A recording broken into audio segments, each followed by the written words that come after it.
You're watching Capital Connection from the Illinois State Capitol. Springfield's newest state senator joins us now. Doris Turner, a Democrat replacing Andy Minar in that district. Good to have you with us. It's good to be here. Thanks for the invitation. Congrats on your new role here. Another Senator Turner also represents Springfield, the Republican Sally Turner. We hope to have her on soon. Two Senators Turner now from Springfield. I want to get your reaction, though, to the State of the State and budget address early this week.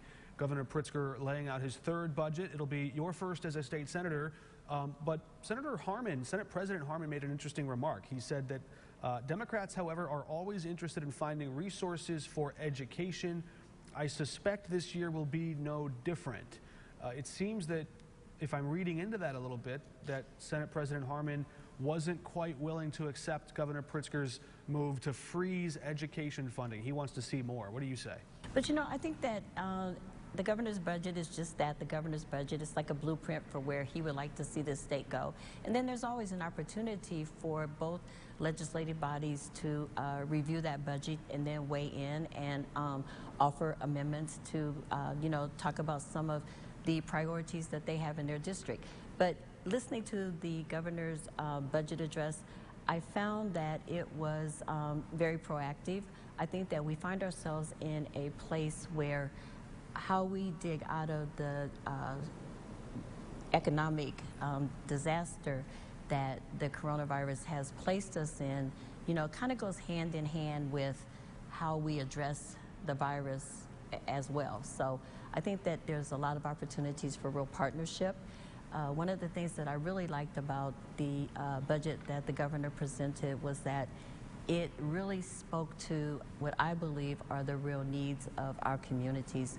You know, talking about the K-12 education, the opportunities for child care relief and support, as well as Rebuild Illinois, talking about our infrastructure needs, as well as those, you know, good paying union jobs that our communities really need. Mm-hmm. As you well know, there are many school districts in your district that have for decades, been drastically underfunded.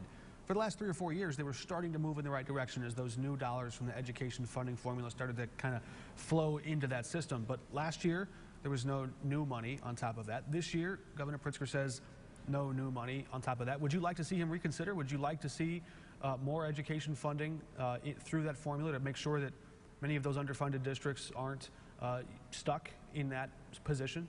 You know, I think that we would all like to see more funding for education. Education is a priority for all of us throughout the, you know, not only in the 48th, but throughout the state.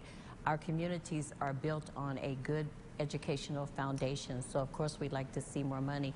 I think it becomes, how do we, you know, juggle all of our priorities with the slim economic opportunities that we have.